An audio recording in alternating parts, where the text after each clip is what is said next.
Good morning, world. Welcome again to our online preaching. And this morning, our topic is about the Great White Throne Judgment. Ito na yung pinaka-final na hatol sa mga taong naiwan dito sa libutan. Kaya sinisiris po natin ang Book of Revelation. Magandang samahan niyo po ako at makaroon tayo ng mga kaalaman kung ano po ba ang mangyayari sa mga huling araw. Okay, so atin pong basahin ang salita ng Diyos na makita natin sa Revelation chapter 20, verse 7 to 15. Ito po ang sinasabi sa ng Diyos sa Tagalog para lalong malinaw.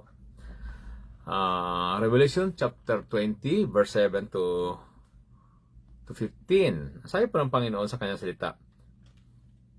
Pagkatapos ng 1,000 taon, palayain si Satanas. After 1,000 years, palayain na Satanas. Lalabas siya upang dayain ang mga bansa sa buong sanlibutan, ang Gog at Magog. Titipunin sila ni Satanas at ihasama sa pakikidigma. Kasindami ng buhangin sa tabing dagat ang hukbong ito. Kumalat sila sa buong sanlibutan at pinaligiran ang kuta ng mga hinirang ng Diyos at ang pinakamahal niyang lungsod. Siyempre, mayang lungsod, Jerusalem, di ba? Ngunit, bumabang apoy mula sa langit at tinupok sila. At ang diablong nandaya sa kanila ay itinapon sa lawang apoy at asupre na pinagtapunan din sa halimaw at sa mga bulaang propeta. Magkakasama silang pahihirapan araw at gabi magpakailanman. So kasama si Satanas na pahirapan doon. Hindi totoo na si Satanas po ang hari ng impyerno. Actually, kasama po siya doon sa pahihirapan. Sila pong maunang itatapon doon. Una, yung tinatawag na Antichrist, mga false prophet, at later on, after 1,000 years, itatapon din po doon si Satanas. At sabi ng Word of God, pahihirapan sila araw at gabi magpakailanman. Sa verse 11, sabi ng Word of God, ng Revelation, pagkatapos ito'y nakita ko ang isang malaking tronong puti. Ito na yun, no? Tronong puti, Great White Throne. At ang nakaluklok doon na parang ang lupa't langit sa kanyang harapan. At hindi na nakita pang muli. At nakita kong nakatayo sa harap ng trono ang mga namatay. Lahat ng mga namatay mula sa panahon ni na Adam, okay, na Eve, okay, ng mga taong hindi manampalataya ay harap doon. Maging dakila at maging hamak. At binuksan ang mga aklat. Binuksan ang isa pang aklat, ang aklat ng buhay. Hinatulan ng mga patay ayon sa kanilang ginawa. Gaya ng nasulat sa mga aklat, iniluwa ng dagat ang mga patay na nasa kanya. Inilabas din ng kamatayan at ng hadis ang mga patay na nalagak sa kanila. Hinatulan ang lahat ayon sa kanilang mga ginawa. Pagkatapos ay itinapon sa lawang apoy ang kamatayan at ang hadis. Ang lawang apoy na ito ang pangalawang kamatayan at tinapon sa lawang apoy ang sinumang hindi nakasulat ang pangalan sa aklat ng buhay. Those who are not written in the book of life shall be cast out into the lake of fire. Pinagpala na po ng Panginoon ang pagkabasa ng kanyang salita. Mga kapatid, ito pong judgment, ito po ay hindi biro. Maring ang mga tao ay pwedeng makaiwas sa judgment dito sa libutan. Dahil sila may pera. Pag may pera sila, mapawalang sala sila, makakapunta sila sa ibang bansa. Pero mga kapatid, dito sa tinatawag na Great White Throne Judgment, wala pong makakaiwas dito. Kaya balikan ko po, no? Pagkatapos po ng tinatawag na, talakay natin about millennial reign of Christ, pagkatapos po ng tinatawag na millennial reign of Christ, kumbaga maghahari si Kristo sa lupa, i-renovate niya lahat dito mga bagay sa libutan, okay? Pagkatapos ito, ayon sa salita ng Diyos sa Revelation 20, mula sa, sabi ko nga, mula doon sa kay Adam hanggang sa huling taong ipinanganak. Okay? Silang lahat po ay harap doon sa hukuman ni Kristo. At ang basis ng judgment, it is not by group, but it is by individual. Lahat, no, tatayo sa harapan ng ating Panginoon. Ngunit may mga kanya-kanya pong kategoryan. Okay? Una, sa 5 judgment ng Panginoong ito, ayon po nga doon sa kay Scofield Bible, no? The judgment of the believers. Actually, natalakay natin ito. Yung judgment of the believers, mga kapatid, ang mga Kristiyano, ito po'y mangyari nung rapture. Okay? Ang judgment dito ay hindi po batayan ang tinatawag na salvation. Kasi na-rapture na tayo. Ibig sabihin na-rapture ka, ligtas ka na. No? Nakasama ka sa langit. At doon po sa langit, mga kapatid, ay doon i-award ng Lord ang iyong mga paglilingkod sa Kanya. Kung ano mang ginawa mong paglilingkod sa Panginoon, okay, yung ano mang mga ginawa mo dito na ang pundasyon na yung paglilingkod ay walang iba kundi si Kristo. At yun po yung mababasa natin doon sa 1 Corinthians chapter 3, 13 to 15, no? Na kung saan ay may mga bagay na kung ang paglilingkod mo ay nabase lamang sa mga material na mga bagay, ito po ay madaling mawala, sabi nga ng Panginoon. Basahin ko po para at least may idea tayo kung ano mga klaseng judgment yan, no? Pero ang judgment ito ay sinasabi ko, it talks about the reward. Sabi sa 1 Corinthians chapter 3, verse 13, sabi ng Word of God sa kanyang salita dito. May kikilalang uri ng gawa ng bawat isa sa araw ng paghukom, sapagkat ang araw na yaon ay ihayag ng Diyos na siyang susubok at maghahayag ng tunay na uri ng gawa ng bawat isa. Kung ang itinayo sa ibabaw ng pundasyon ay manatili, ang nagtayo nito ay tanggap ng gantimpala. Ibig sabihin, kung pundasyon mo ng paglilingkod ay ang Panginoon, ay may gantimpala ka, no? Sabi nga dito, ngunit kung masunog, mawalan siya ng gantimpala, gayon man, maligtas siya lamang ay parang nagdaan sa apoy. Ibig sabihin, kaya nga sabi ko, okay, kung ang kanyang paglilingkod ay talagang naligtas siya, pero wala siyang reward. Okay? Hindi ba ninyo alam na kayo'y templo ng Diyos at nahirahan sa inyo ang kanyang, sabi nga dito, Espiritu. Okay.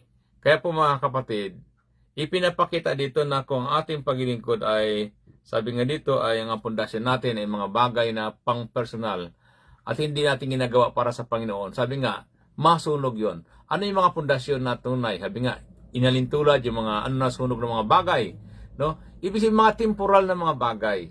Nawala kung ating pundasyon sa paglilingkod sa Panginoon ay kasikatan, pera, okay, influence, o mga api ng kapwa, masunog yon. Pero kung ating pundasyon ay totoo, tinatawag na eternal, ginto, sabi nga, tumutukoy silver, gold, at ang Panginoon ay mga kapatid, mananatili yan. Yan sabi nga ng Word of God. Kaya nga, sabi ng Biblia sa 2 Corinthians chapter 5, verse 9 to 10, sabi ng Apostol Pablo, kaya nga habang dito ako sa lupa, sabi niya, ay sinisikap kong maging kalugod-lugod sa harapan ng Diyos. Sabi ni Apostol Pablo, sapagkat sabi niya, okay, lahat tayo ay harap sa hukuman ni Kristo at kung ano man ang ginawa natin. Ito pong sabi dito sa 2 Corinthians chapter 5 verse 9 and 10. Ating mabasa para maliwanag.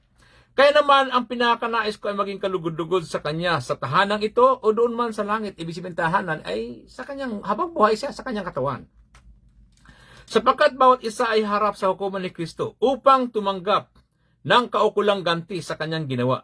Mabuti man o masama nang siya ay nabubuhay pa sa daigdig nito. Kaya po mga kapatid, yung tinatawag na judgment, ito po ay para sa mga mananampalataya. Okay, na hindi pinag-uusapan dito about salvation sapagkat ikaw ligtas na at ito ay mangyari doon sa langit. Ang iyong gagawin lamang ay tatanggap ka noon tinatawag na reward. Kaya may iba-ibang klaseng reward. Una, sabi nga the crown of rejoicing, no? Ito yung reward ng mga taong nagtapat sa pagdala ng mga kaluluwa.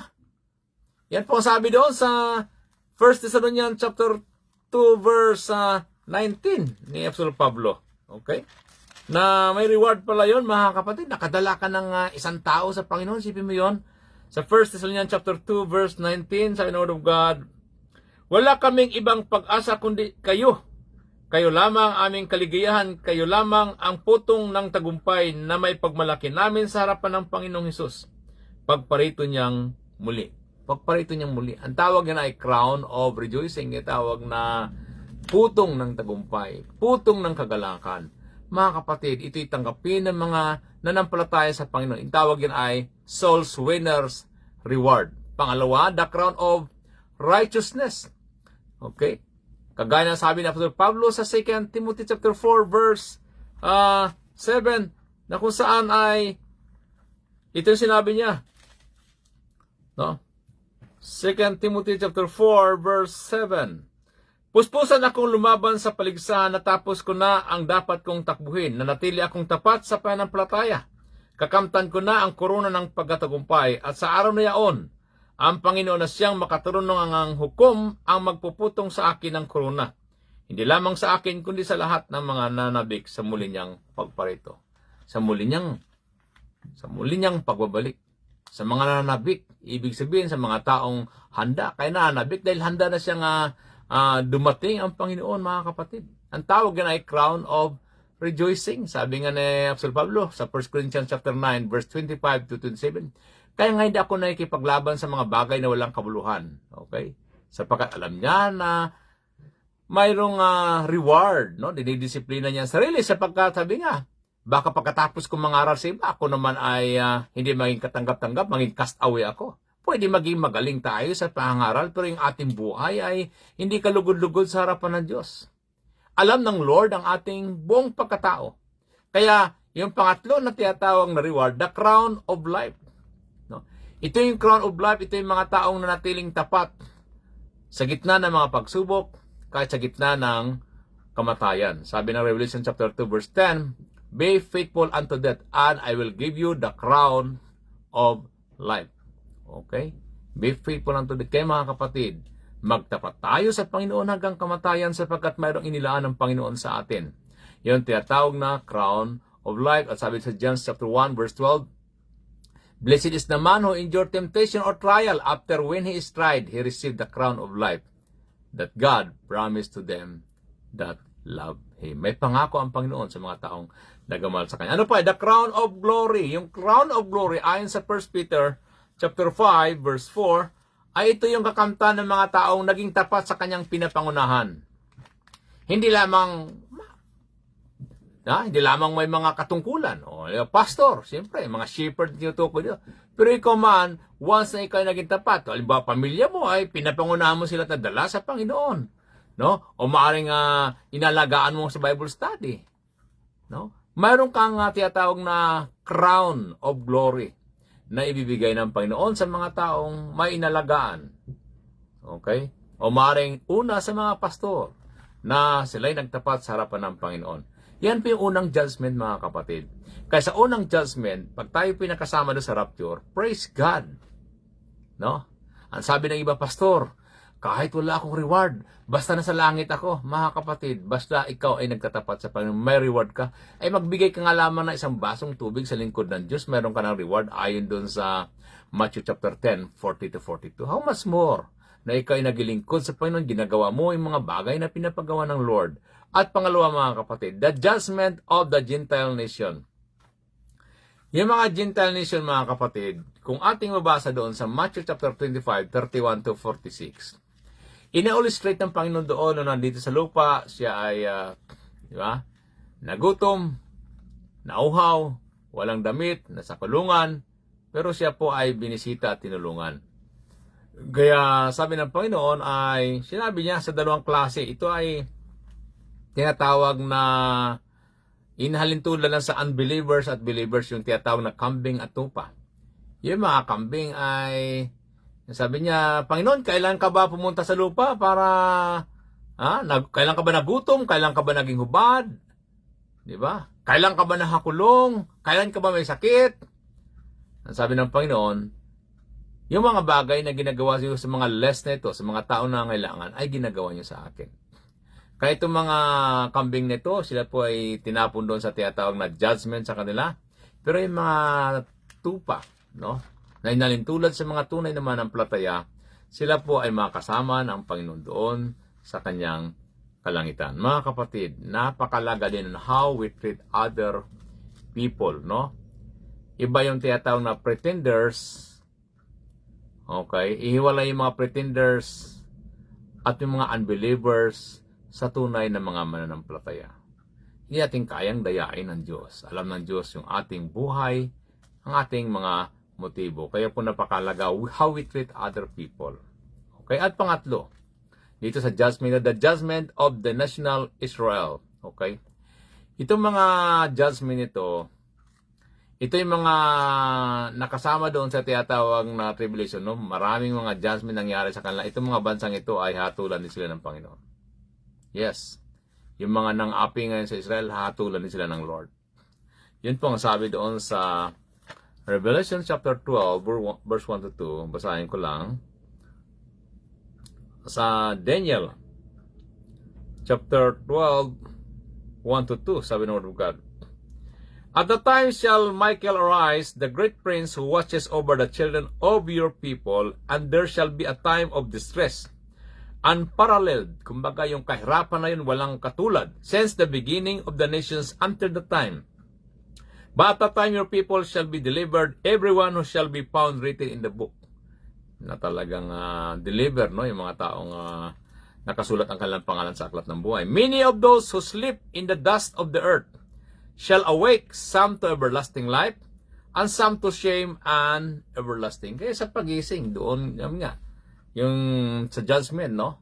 Pagkabuhay na muli. Ang iba ay doon sa makakaroon ng buhay na walang hanggan, ang iba naman doon sa tinatawag na judgment ng Panginoon. Now, ang panglima, mga kapatid, the judgment of Satan and fallen angels. Yun pong ating binabasa dito sa Revelation 20, verse 7 to 10, na kung saan ay una na pong itinapon si Antichrist at si false prophet doon sa tinatawag na lake of fire. Sabi ng Word of God, pagkatapos ng 1,000 taon, palayain si Satanas at lalabas siya upang dayain ang mga bansa sa buong sanlibutan, ang Gog at Magog. Okay. Titipunin sila ni Satanas at iasama sa paikidigma, kasindami ng buhangin sa tabing dagat ang hukbong ito. Kumalat sila sa buong sanlibutan at pinaligiran ang kuta ng mga hinirang ng Diyos at ang pinakabahal niyang lungsod. Ngunit bumaba ang apoy mula sa langit at tinupok sila. Tinupok sila ng Panginoon. At ang diablong nandaya sa kanila itinapon sa lawang apoy at asupre na pinagtapunan din sa halimaw at sa mga bulaang propeta. Magkakasama silang pahirapan araw at gabi magpakailanman. Sipin mo, magkakasama silang pahirapan araw at gabi. Ito'y mangyayari after ng tiyatang na 1,000 years na paghari ni Kristo dito sa lupa. Okay, pagkatapos ng 1,000 years, kasi kagaya ng ating natalakay, bago magkaroon ng 1,000 years, si Satanas muna itinapon doon sa tiyatang na bottomless pit. Pinakailaliman yon. Pagkatapos na, kumbaga, sa 1,000 years na yun, maging maganda, maging mapayapa ang paghari ng Panginoon, isa lang ang simbahan. Dadami ang mga tao na naligtas doon sa Great Tribulation kasi hindi pa sila glorified bodies. Kaya panahon na yon, dahil dalawang klase. Yung tiyatawag na glorified bodies at yung mga taong may physical na katawan na kung saan dadami pa sila. Okay? Kaya nga po, sindami ng buhangin sa lupa. Nag-rebuild pa sila laban sa Diyos. Mga kapatid, nagpapakita na kahit isa lang ang kaharian noon, isa lang ang simbahan, ganoon pa rin ang puso ng tao ay nag-rebuild din laban sa Diyos. Ayaw pa rin nilang makinig sa Diyos. Okay? Alam nyo ba na kahit ang Panginoon na naghari noon, kailangan pa rin mabago ang buhay ng mga tao. Isipin mo yun. Wala nang ang ibang church noon. Pero yung mga tao ayaw pa rin sumunod sa Diyos. Nasabi nga at talagang ang puso ng tao ay talagang mandraya. Sabi doon sa Jeremiah 17 verse 9, no? Yun nga po, ang sabi dito sa Revelation 20 verse 8, na kung saan ay maliwanag ang sabi ng Panginoon sa kanyang salita. Lalabas siya upang dayain ang mga bansa sa buong salibutan, ang Gog at Magog. Titipunin sila ni Satanas at isama sa pahidigma. Kasindami ng buhangin sa tabing dagat ang hukbong ito. Kumbaga, napakarami nila na sila ay lalaban sa Diyos.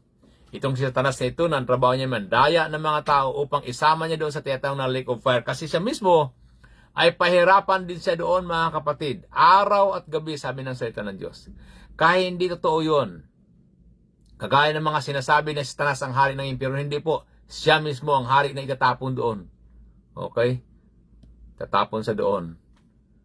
Araw at gabi na pahirapan, sabi ng salita ng Diyos. Kaya yung mga taong ipinanganak ng tawag na millennial reign of Christ, okay, na nag-reject, na ayaw tanggapin si Kristo bilang Panginoon at tagapagligtas dahil sila po ay nadayan itong si Satanas, ay tatapon doon sa tiyatawag na lake of fire. Isipin mo, 1,000 years na pag-aari ni Kristo. Perfect government. Everything is provided. Kumbaga, perfect pastor or shepherd, which is our Lord Jesus Christ. Pero marami pa rin ang nagre-rebelde laban sa Diyos pagkatapos ito. Kaya po mga kapatid, huwag nating kalimutan na ang kapangyarihan ni Satanas ay mayroong katapusan din. No? Sabi ng Biblia, siya po ay, sabi dito, sa verse 10 ng Revelation 20, at ang diablong nandaya sa kanila ay tinapang sa lawang apoy at asupre na pinagtapunan din sa halimaw at sa mga bulaang propeta.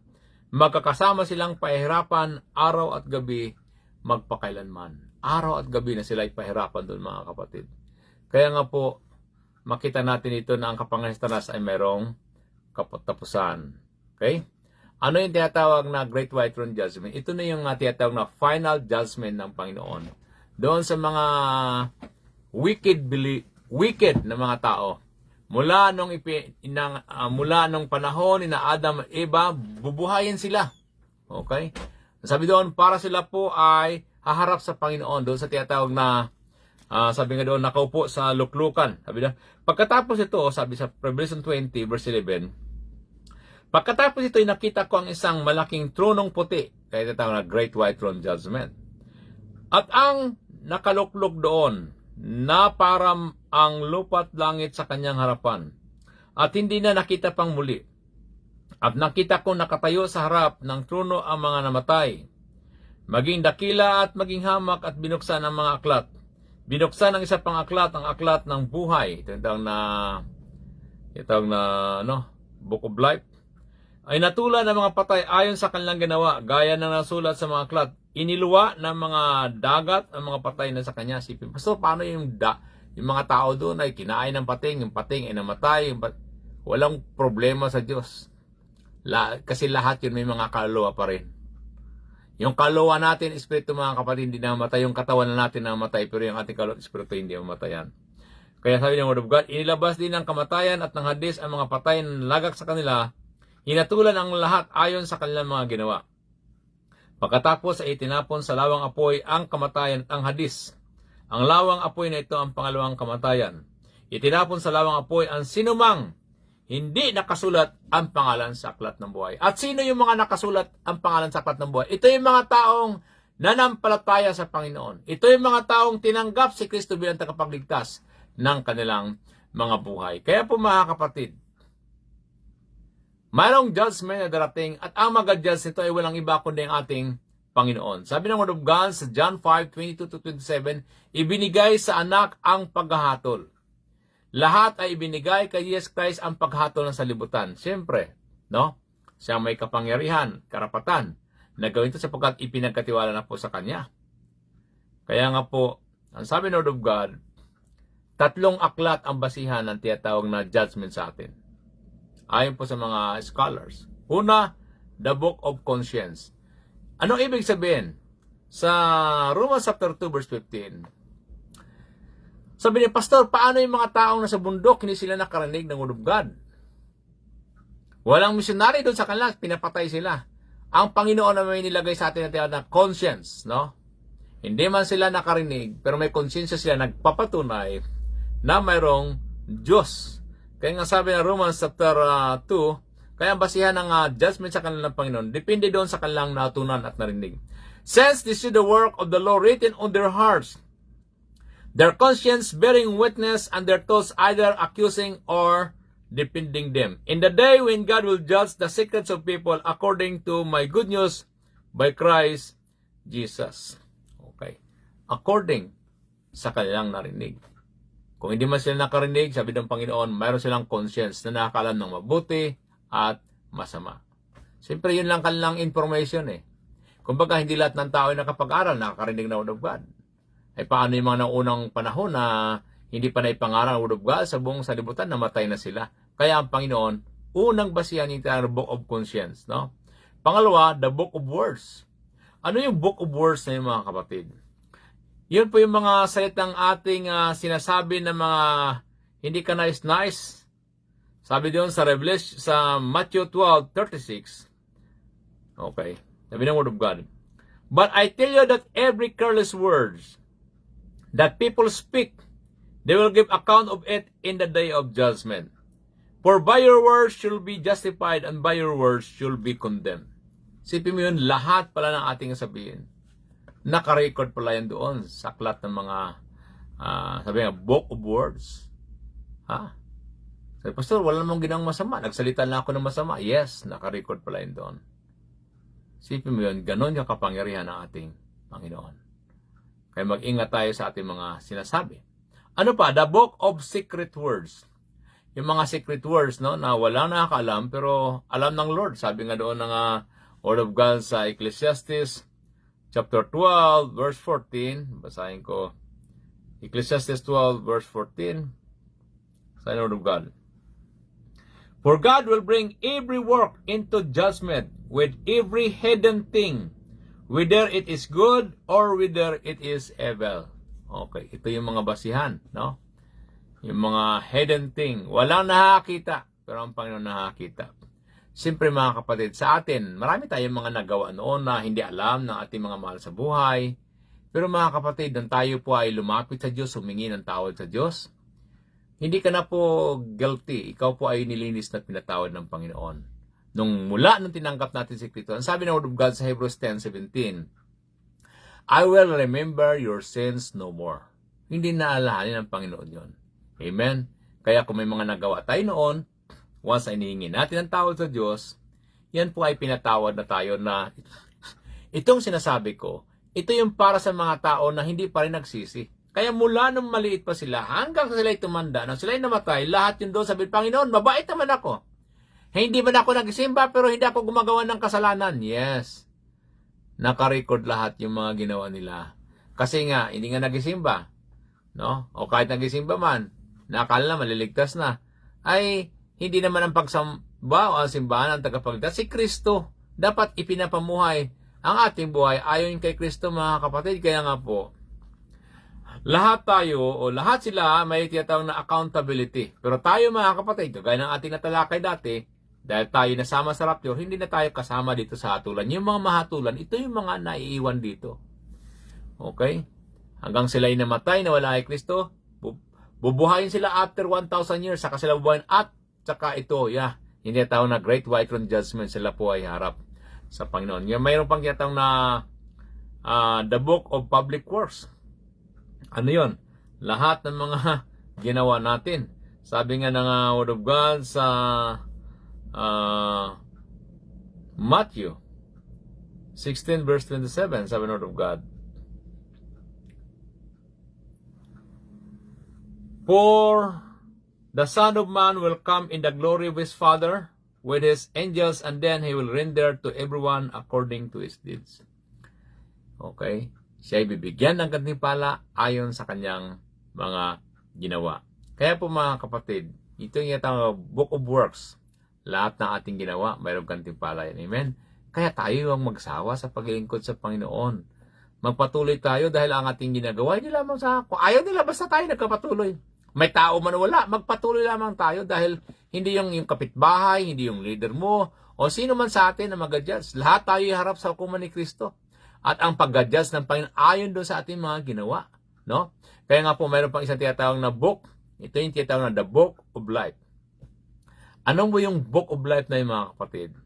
Doon nakasulat yung pangalan ng mga taong naligtas. Alam niyo po ba nung ang bansang Israel ay nagkasala, sabi ni Moses, Panginoon, burahin mo na lamang yung pangalan ko sa aklat ng buhay. Sabi niyang Panginoon, hindi. Sila nagkasala, silang mapupurusahan. Ibig sabihin lahat. Sinabi rin ni Moses na ang pangalan ng tao ay nakasulat sa aklat ng buhay. At kahit na po sa Revelation chapter 3 verse 5, ang sabi ng Word of God dito, no? Revelation chapter 3 verse 5. He who overcomes will be arrayed in white garments, and I will no way blot out his name out of the book of life, and I will confess his name before my Father and before his angels. Kaya mga magkatagumpay, sabi niya, hindi ko buburahin ang kanilang pangalan sa aklat ng buhay. Diba? Kumbaga sa mga taong nag-aaral, aktibo ka dati sa pag-aaral, hindi ka nagpatuloy. Di ba? Sa kaisipang lupa lang, buburahin yung pangalan dahil hindi ito, kumbaga hindi nagpatuloy ito eh. Kaya po mga kapatid, ang ating salvation, yes, instant na tinanggap natin si Kristo, ikaw ay ligtas. Pero kailangan magpatuloy ka sa paglingkod sa Panginoon. Kailangan ka maging handa sa pagdating ng Panginoon. No? Kaya tayo pinapahanda ng Panginoon eh. Kaya hindi totoo yung sinasabi nila, once saved, forever saved. Bakit? Yung once saved, forever saved, ang kaisipan ng tao, once sinanggap ko ang Panginoon kahit ako'y gumawa ng masama, ligtas pa rin ako. Maling kaisipan mga kapatid, yun po ang pandaraya ni Satanas dahil ang isip nila, tinanggap nila si Kristo, kahit sila ay maglasing, mag-asawa ng marami, ligtas pa rin sila. Pero mga kapatid, ang tunay na Kristiyano, you are forever saved as long na ikaw po ay namumuhay ayon sa nais ng Diyos. No? Ginagawa mo ang ipinapagawa ng Panginoon sa iyong buhay mga kapatid. Kaya dito sa tiyatang na Book of Life, dito po nakasulat ang pangalan ng mga taong nanampalataya sa Panginoon. Okay? At ang kanilang buhay ay ipinagkatiwala sa Panginoon. Kaya walang hindi manampalataya dito. Okay? No unsaved person will have his name in the Book of Life. Only true believers. Kaya nga sabi ng Panginoon sa kanyang mga disciples, sa Luke 10:20, kasi tuwang-tuwa mga disciples, kasi kahit mga demonyo sumusunod sa kanila, sabi ng Panginoon, nevertheless, do not rejoice in this, that these spirits are subject to you, but rejoice that your name are written in heaven. Sabi, huwag kang magalak dahil naging sikat ka, marami ka napalaya sa demonyo. No? Naging tanyag ka. Ang ipagpasalamat mo, ang iyong pangalan ay nakasulat sa aklat ng buhay. Pwede tayo maging tanyag sa nibutang ito, maging kilala tayo. Okay? Dahil tayo yumaman, pinagpala tayo. Praise God sa mga blessing na ganyan. Pero mga kapatid, ang number one na ipagpasalamat natin, ang iyong pangalan ay nakasulat sa aklat ng buhay. Amen. Kaya po mga kapatid, yan po ang blessing ng mga manampalataya. Sabi ng Panginoon doon sa Revelation 20 verse 15, sabi niya dito, itinapon sa lawang apoy ang sinumang hindi nakasulat ang pangalan sa aklat ng buhay.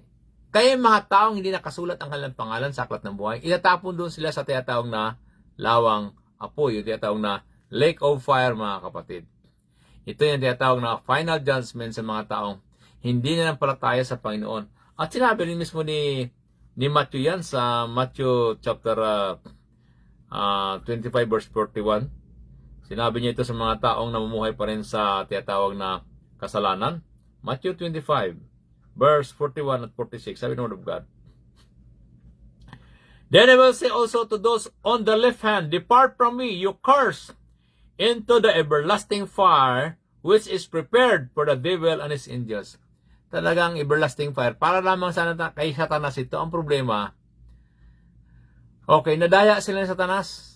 At yun ang trabaho hanggang ngayon ni Satanas. Ayaw ni Satanas na siya ay mag-isa lang doon sa impyerno. Gusto niya may kasama. Kaya sa verse 46, sabi niya dito, this will go away into everlasting punishment, but the righteous into everlasting life. Praise God, everlasting life sa mga righteous, mga kapatid. Kaya po, amen.